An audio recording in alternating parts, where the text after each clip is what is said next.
Shabbos Daf Kuf Lamed. Today's email comes to us from Phil Rosenblatt, and it's a great one. R Eli wanted to say thank you for a wonderful share. Your hard work, charts, stories make learning contagious, and we share your thoughts, the retired stories with our family and friends. One of your zchuyos is connecting us all on Zoom. No matter our background, learning experience, type of hat we wear and don't wear. You have connected us all, as all that we need in common is we are Yehudim. Even those on the way to join the clown, shout out to Lev, are part of the Zoom team. Seeing the young Talmidei giants like Yoel, Shmuli, he's referring to the young children in the shir, and others eager to learn, makes the shir unique and special. Looking forward to coming and meeting all the MDY team in person. Phil Rosenblatt, thank you. We're starting a brand new parak, R Eli Stefansky, that discusses the halachas of bris milah on Shabbos.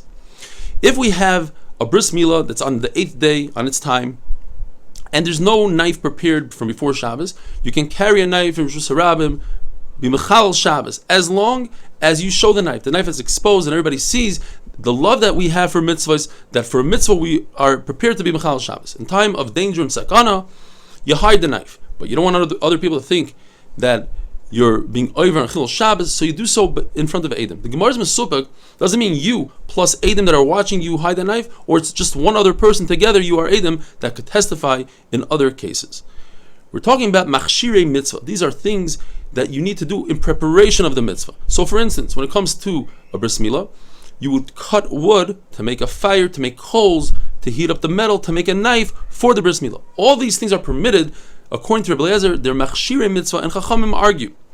In Rebbe Eliezer's town, they acted like Rebbe Eliezer. They cut down wood on Shabbos to make a izemel, a knife on Shabbos for the bris milah. And the Gemara tells us that incredibly, they all lived long, happy lives. No one died early. In fact, when there was a gzeira against Milah and Klal Yisrael, the gzeira didn't apply to Rebbe Eliezer's town. The Gemara tells us that in the town of Rabbi Yossi, they would eat chicken, bird with milk. Yosef Rishba, he was a hunter. He prepared a peacock's head in milk and served it to Levi, and Levi refused to eat it. Levi went afterwards to Rabbi and he said, "You can't believe this. Yosef Rishba's serving basar b'chalav, chicken, peacock, and milk." So he says, "So why didn't you put him in chayrim?" Says Levi, "Because I suspected that he paskins in his city, like Rabbi Yossi, that it's mutter." What's the source of that halacha? Because it says in the pasuk, "B'chalei v'imay," something that has milk. Since chickens, birds don't have milk, therefore there's no isser of basar b'chalav.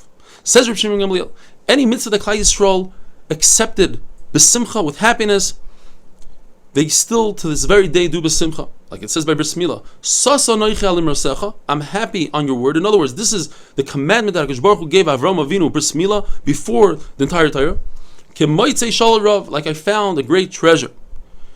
Any mitzvah that they accepted with a fight, they weren't happy about, like arayos, like it says in the pasuk Vayishma Moshe Ha'am Bachai, they were crying, the mishpachosav. Therefore, till this very day, when people make shidduchim, there's always fights between the families on the ksuba, etc. When Klal Yisrael gave their life up for a mitzvah, those are the mitzvahs that till this very day they're very careful with, such as Avodah Zarah and bris milah, as we see till this very day. Even non-religious people are makbid on milah. Tefillin, where they didn't give up their life for, it's a little bit weaker. The Gemara tells a story. Tefillin, you need a clean body, like Elisha Bal Knafayim. What's the story? Why is he called Elisha Bal Knafayim? There was a decree from the Romans not to wear tefillin, and Elisha Bal Knafayim went out in public into the marketplace with his tefillin. A Roman saw him, chased him down, and when he got to him, he took off his tefillin and he said, "What's in your hand?" He said, "I have a pair of pigeon wings." He said, "Let me see." So he opened up his hand, and sure enough, there were pigeon wings. From here you see that, according to Tosfos at least, he didn't give up his life. He didn't just leave his tefillin on, he took off his tefillin, so that shows that they didn't give up their life.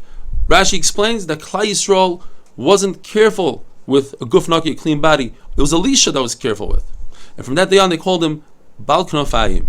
Why did he choose the wings of a pigeon? Because a pigeon is the only bird that defends itself with its wings and not with its beak. So too Klal Yisrael is protected with the mitzvahs that we do.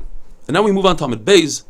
There's a story the Gemara says that they forgot the knife for the bris milah on Shabbos, and they brought the knife through the rooftops and the chatzeros, the courtyards and karfifiyos, which are places that are enclosed that are less than 2 sa without an eruv, which is the Issa D'Rabbanan. So the Gemara tells us this does not go neither like Rabbi Eliezer or like Chacham. Rabbi Eliezer holds you go right through Rosh Hashanah.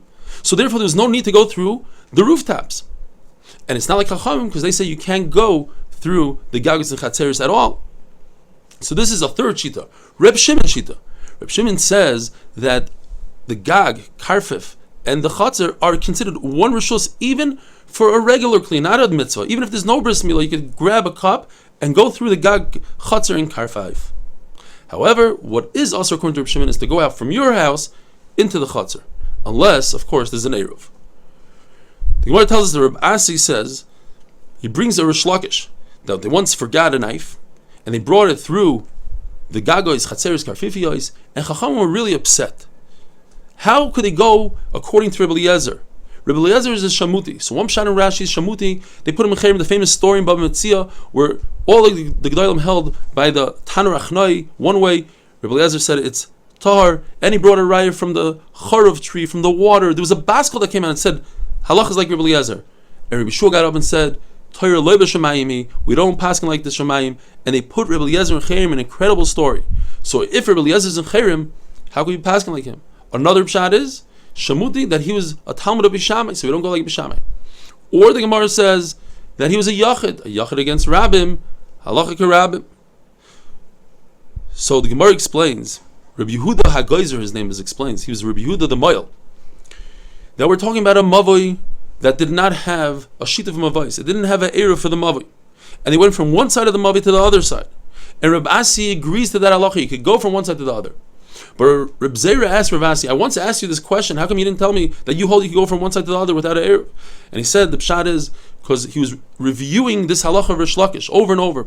And when he reviewed it, it occurred to him. But back then when Reb Zera asked him, he forgot. But through reviewing, he recalled the halacha. Have a wonderful day.